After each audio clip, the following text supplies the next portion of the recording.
ವೇದಿಕೆ ಮೇಲೆ ಆಶೀರ್ವಾದ ಎಲ್ಲ ಸಾಧಕರಿಗೂ ಹಿರಿಯರಿಗೂ ಇವತ್ತಿನ ಕಾರ್ಯಕ್ರಮದಲ್ಲಿ ಭಾಗವಹಿಸುವಂಥ ಎಲ್ಲ ಕಲಾವಿದರಿಗೂ ಸಂಗೀತಗಾರರಿಗೂ ಎಲ್ಲರಿಗೂ ನನ್ನ ಶರಣಾರ್ಥಿಗಳು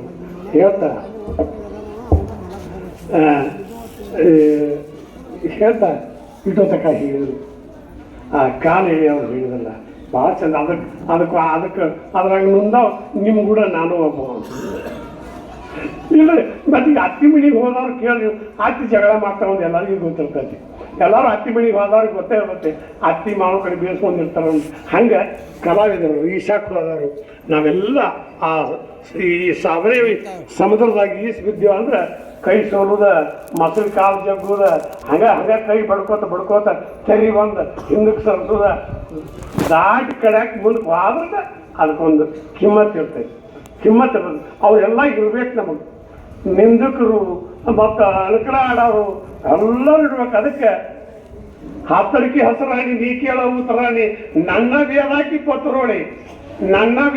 ಪತ್ರೋಳಿ ಮಣಿ ಮುಂದೆ ರತ್ನ ಹಳ್ಳಾಗಿ ಹೊಳದೇನ ಹಸುರುಳ ಇವತ್ತಿ ಮಸಿ ಮಾಡಿ ಕೇಳಿಸಾಳ ಹಸಿಗೇಡಿ ಕೂಡ ದಾರಿ ನಡೆದಾರ ಬಿಸಿಲಾಗ ದಾರಿ ನಡೆದಾಗ ಹಸಿಗೇಡಿ ಕೂಡ ಗೆಳತನ ಮಾಡಿದ್ರೆ ಬಿಸಿಲಾಗ ಹಾದಿ ನಡೆದಂಗ ಅಂತೇಳಿ ನಮ್ಮ ಹಿಂದಿನವ್ರ ಮತ್ತು ಹಾಡ ಬರ್ತಾವತ್ತ ಹಾರ್ಯಾಡಿ ಬರಬೇಡ ಹಾಡ ನಮ್ಮಲ್ಲಿ ಹಗಿ ಹಾಕಿ ಎಲೆ ಹುಡುಗ ಹಳಿಸೇರು ತಂದು ಅಳಕೋರು ಹಳ್ಳದ ದಂಡೀಲಿ ಲಕ್ಕಿಯ ಗಿಡ ಹುಟ್ಟಿ ಲೆಕ್ಕಿಲ್ಲದ ಹಾಡ ನಮ್ಮಲ್ಲೇ ಏನು ಹುಡುಗ ಲೆಕ್ಕುಣಿಕಿತ್ತಂತ ಬರ್ಕೋರು ಅಂತೇಳಿ ನಮ್ಮ ಹಂತಿ ಪದ್ದವ್ರು ಹಾಡ್ತಿದ್ರು. ಹಂತಿ ಪದ್ದವ್ರು ಅತ್ತಿಯ ಮಣಿಯಾಗ 60 ಗಂಗಾಳ ಬೆಳಗತ್ತಿನ ಹತ್ತಿ ಬೇವ್ಯಾಡ ನನ್ನ ತವರವ್ರ ಸರ್ಮುಕ್ತ ಮಾಡಿ ಸರಿಗಾರ ಅಂತ ಹೆಣ್ಮಕ್ಳು ಬೀಸು ಕಲ್ಯಾಣ ಹಾಡ್ತಿದ್ರು. ಅವ್ರು ಎಂತ ಪದಗಳು ಓಡಿ ಹೋಗಲು ಬೇಡ, ಗಾಡಿ ಜಿಗಲು ಬೇಡ, ಗಾಡಿಯ ಕೆಳಗೆ ತಿಳಿನೀರು ತಿಳಿದಂಗ ತಿಳ್ಕೊರಿ ನಿಮ್ಮ ಮನದಾಗ. ನಾವೆಲ್ಲ ಅವನ್ನೆಲ್ಲ ನಮ್ಮ ಮನಸ್ಸಿನಾಗ ತಿಳ್ಕೊಂಡು ಮಾತು ಮೌನ ಎಲ್ಲ ನಮ್ಮ ಒಳಗೆ ತಿಳ್ಕೊಂಡು ಭಾಳ ಬದುಕಬೇಕು. ಹಂಗೆ ಜಾನಪದ ಅಂದ್ರೆ ಏನು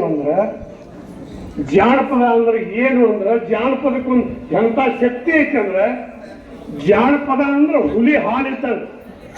ಆ ಹುಲಿ ಹಾಲ ಯಾವಾಗ ಹಿಂಡಿದ್ರು ತೂತು ಬೀಳ್ತಾವ. ಅವನ ಹಿಂಡಾಕ ಬಂಗಾರ ಪಾತ್ರೆನ ಬೇಕು. ಅವಾಗ ಗಪ್ಪಿರ್ತಾವು ಹುಲಿ ಹಾಲ. ಹಂಗ ಈ ಜಾನಪದ ಅನ್ನೋದು ಜಾನಪದ ಒಳಗಿನ ಸಾಧಕರು ಅನ್ನೋದು ಅದು ಯಾರ ಹತ್ತಲ್ಲಿ ನಿಂದಿರ್ತೈತಿ ಅಂದ್ರ ಹುಲಿ ಹಾಲಿನ ದುಡಿದವ್ರ ಹತ್ತೇನ ಆ ಜಾನಪದ ಶಕ್ತಿ ಇರ್ತೈತಿ. ನಿಸ್ವಾರ್ಥದಿಂದ ಬದುಕವ್ರು ಯಾರು ಅಂದ್ರೆ ಜಾನಪದವ್ರು. ಆ ಜಾನಪದವ್ರಿಗೆ ಭಾಳ ಆಸೆ ಇರ್ತಿಲ್ಲ. ಅದು ಭಗವಂತನ ಆಸೆ, ನಾವು ಸಮಾಜದ ಆಸೆ ಇಂಥದ್ದು ಇರ್ತದ. ಅವ್ರ ಹತ್ತಿರ ಜಾನಪದ ನಿಂದಿರ್ತೈತಿ. ಸಿಕ್ಕವ್ರ ಹತ್ತಿಯಲ್ಲಿ ನಿಂದಿರುವುದಿಲ್ಲ ಜಾನಪದ. ಮತ್ತು ಇನ್ನೊಂದು ನಮ್ಮ ಜಾನಪದವ್ರು ಭಾಳ ಚೆಂದಾರಿ.